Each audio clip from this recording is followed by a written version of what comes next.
Yo, what's going on YouTube? It's your boy, Julian Rodriguez, and this is The Pulse. So right out the gate, let's talk kicks. Big weekend sneakers. You got, starting off with Jordan brand, start small. You got the Barons, Baron 9s, Baron 1s. I like the Barons. I think it's a nice colorway. I like that there's actually, although these are not OG colorways, there's actually some relevant history. The reason that they chose the 9 is because that's the model that they made that they made for Jordan when he bounced, when he retired, and the 1, just because anything was good on a 1. The 1 is just a classic and it's hot right now, so they threw it on there. Not getting either one. You know me, guys. I don't really. I rarely do the retro J's, and if I do, it's a good pair of ones, but I don't know. I think they're nice, but I'd rather, like, if I really want another pair of ones, I'd go after the Shadows. I like those better. What else we got this weekend for shoes upcoming? Well, we got the Kith, Ronnie Feig, Gelite 5s, the Coves, and the Mint Leafs. Really dope thing for those of us who don't have the Coves or the Mint Leaf Gelite 3s. I will be going for both pairs, see if I can come up and get lucky. I'm a big fan of Ronnie Feig, if for no other reason than he puts really great materials on his shoes, and I recommend anybody that's getting into maybe trying to cop, maybe you want to try an Asics sneaker or a New Balance. I would strongly suggest, if you get a chance to cop a Ronnie Feig collab at retail, do it. Only if for no other reason than it's just amazing quality. You're just gonna get a really well put together sneaker. I know the hype is off-putting to some, and I think a lot of people feel a pressure to, when they're trying a new brand, to not get a hype release because they don't want to look like a hype beast or whatever. Fuck all that. The collabs are generally better or more in demand because they're just better. I don't know if any of you have copped a GR Asics, like the Gelite 3s and such that are, and Gelite 5s that are popping up at like Foot Locker and such. They're pieces of shit. That's why, as a brand, I don't really fuck with Asics that heavy outside of their collabs, because their GR quality is shitty. So I just don't. I mean, I know 100 is like a low price point in today's sneaker market, but I don't want to spend $100 on a Gelite 3 made of suede that feels like sandpaper. Not interested. So I will be going hard for those 2 Gelite 5s that Ronnie's dropping on Saturday. Like I said, if you're someone trying to get into Asics, a Ronnie Feig collab is a great place to start. Just a really, the material selection is unmatched, and a lot of times the color blocking is just like a solid color. So just pick a color you like and that you will get some wear out of. Just go for it, man. Moving on to the big release this week, I think even bigger than the Ronnie Feig releases, is the Supreme drop, which is happening. Well, by the time you guys see this video, it probably would have already happened, but it's happening on Thursday morning at 11 a.m. And yeah, those 2 Supreme foams, the black and the red pair, very Versace looking, very reminiscent of like those Versace silk shirts, very kind of that garish look. You know what? They're growing on me. I think people are kind of worn out on the whole print foam thing, but these are 2 of the nicer all over print foams that we've gotten so far. I actually really like them. It's just one of those things that if I were to, I'll be up in the morning, I'm trying to get a pair, but I'm not gonna front. That shoe's not worth whatever it'll fetch on the open market to me. So if I luck up, that pair of Supreme foams is going to be paying for my 2 pairs of Gelite 5s that I'm trying to cop this weekend. Straight up and down. I can't even bullshit. But the crazy shit regarding those foams is how they shut down the New York release. The cops can't, the mob, the crowd was deep. too many motherfuckers out there, and the police shut it down. And I actually have a correspondent, a homie in New York, who was there and was filming it. And here's the footage. We have Ricky behind us. We ain't afraid of you.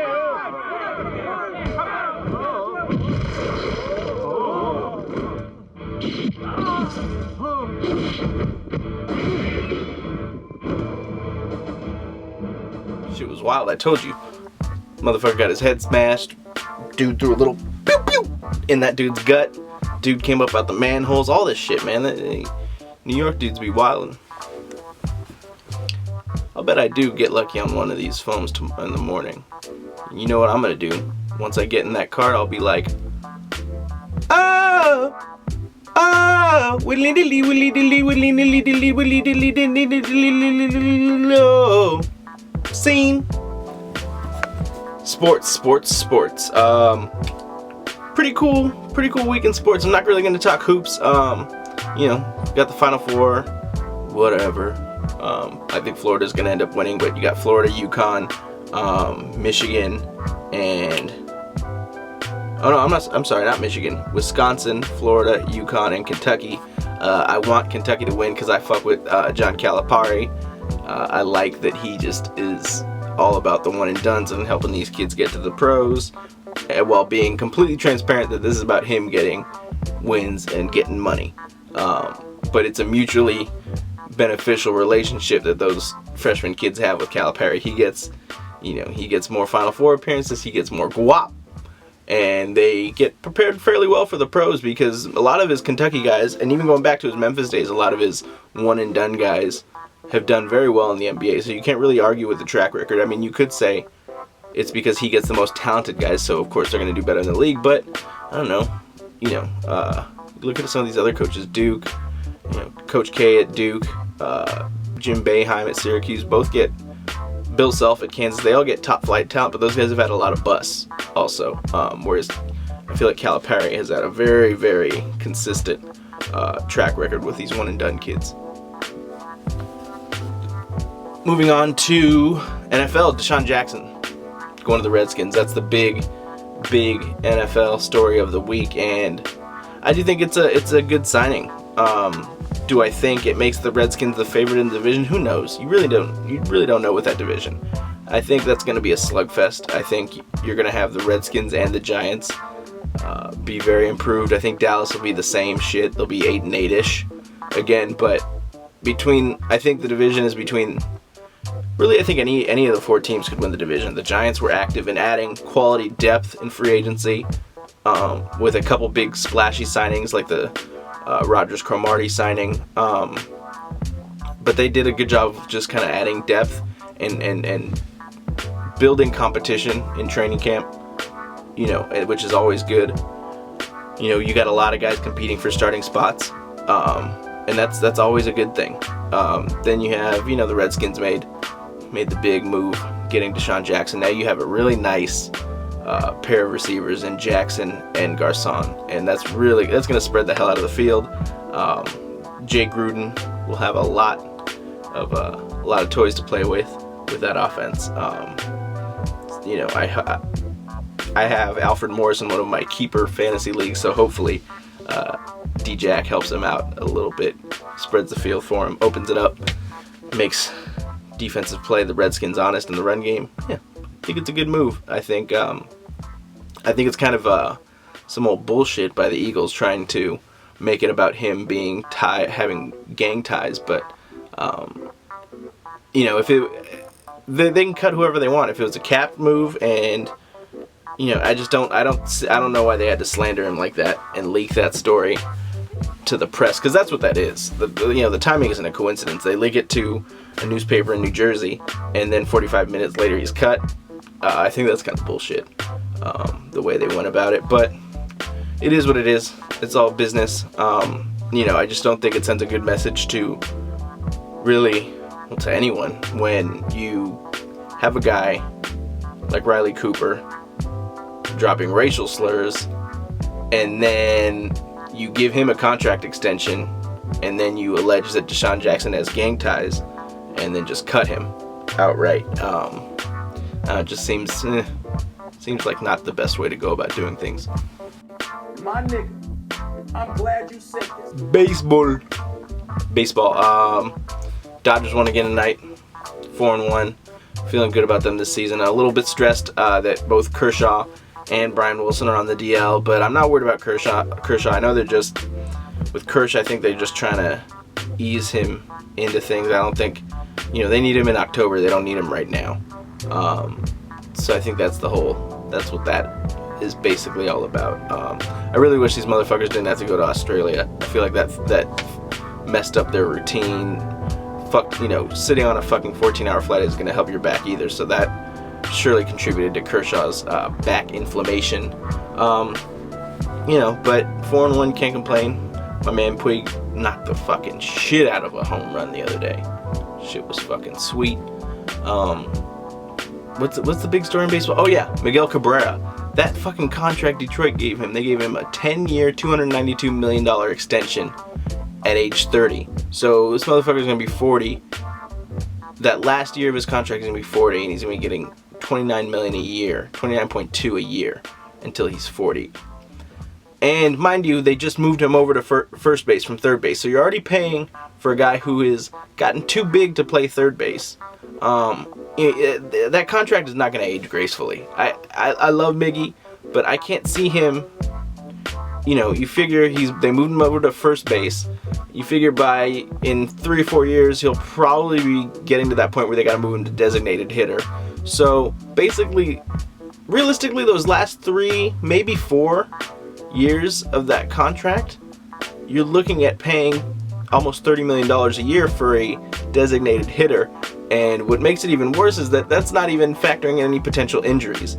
It seemed like a wildly unnecessary contract. I don't know why they felt the need to give him all that. Good for him. I'm always in favor of players getting that guap, but it's kind of a head scratcher. I mean, they're bidding against themselves. I just don't see. I mean, I'm just kind of at a loss, especially kind of fucked up in the city of Detroit, where you could buy like 8 blocks of land, 8 blocks of city for like I don't know, $20, some shit like that. I don't know. I know Detroit's fucked the fuck up though. All right, hip hop. I don't really have a lot to discuss. I liked, getting you guys' input on your favorite albums, whatnot. So I have another question for you. This is again coming from a cool little discussion I had on Twitter. I got excited to hear the Summer Jam lineup, and that 50 Cent was going to be on the Summer Jam lineup. I'm a big 50 Cent fan. I mean, I know he's well past his prime. I would be shocked if he ever made music again that approached the music that he was making in his prime. However, with that said, I made a statement on Twitter that 50. I like to look at rappers' careers in like 5-year runs. Where you just take the best 5-year run, not like best 2 years here, best 3 years there, and put them together. I mean like the best 5 straight years. I feel like is my favorite way to evaluate a rapper, because like for example, Jay-Z has probably given me the most enjoyment in my life of any rapper, because he's been around for so long and he's been consistently very good for so long.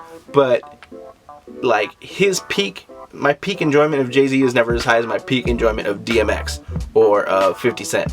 Their peak was higher for me, but their longevity much shorter. So I think it's basically I want to frame this discussion in this for you guys to share with me. On a 5-year, what was your favorite 5-year career stretch of any rapper? So which 5-year stretch, or you could go down to 4 or 3 if the run was that dope. A lot of people will say like Lil Wayne, from like that Carter 2 era, Lil Wayne through through Carter 3, when he kind of went from, he changed the way we saw him, or really Carter 1 through, I should say, Carter 1 through up until right before Carter 3, because Carter 3 was kind of whack. But when he altered the perception of him as like this young guy, and he was just killing every feature. We thought of him as the sorry ass little kid rapper from Cash Money, and then he became a beast for that short period of time. But for me, probably my favorite 5-year run is 50 Cent from 2000 to 2004. Yeah, 2000, 2001, 2002, 2003, 2004. You know, when he had his album on Columbia, Power of the Dollar. Then he got shot, and then da-da-da-da, and then he came back and did all the mixtape shit. And all those mixtapes were fucking classic to me. Like 50 Cent is the Future, Power of the Dollar, Guess Who's Back. Just all those pre-Get Rich or Die Trying mixtapes were fucking fire. And then he totally changed the mixtape game, because even after Get Rich or Die Trying had sold however many million copies, he was still doing mixtapes in his prime, which you didn't see rappers who were, you know, multi-platinum rappers really doing that. And then when they saw the success he was having, because I remember he said this in an interview, you know, when he first kind of blew up, is that in reference to why he still does the mixtapes, and he said nothing sells music like music. And that's some real shit, and a lot of rappers took heed and used that to transform their careers. You know, Fabulous, mixtapes have kept Fabulous relevant when he hasn't had an album out. Lil Wayne altered our perception of him by just beasting on mixtapes. So 50 really changed rap. And I was talking to my man Weaver the Great from MidwestSoul.com about this, and he's not a big 50 guy. And I understand why a lot of people don't really fuck with 50 as much as I do. But to me, he's a legend. I know he's not the greatest MC, but I think just the persona and everything, it's more than just music as to why I got so hyped. He's an entertainer, and I think he did a great job at that during that stretch of time. Another one, DMX. DMX from It's Dark and Hell is Hot up until, what was his third album? X. And then there was X. That was a hell of a run. That 1 year where he released It's Dark and Hell is Hot and what's the second album? Flesh of My Flesh, Blood of My Blood in one calendar year. That was wild. And then Ice Cube was probably my other favorite run from 1990 to 94. That period of time that I'm not the only one who says this, but if you had killed Ice Cube in 1994, he would go down as the greatest rapper of all time, or he would be mentioned with Biggie and Pac. Basically, if we never got to know him as Are We There Yet? And shitty Coors Light commercial Ice Cube. But enough about me and all that shit. I'm going off on a tangent.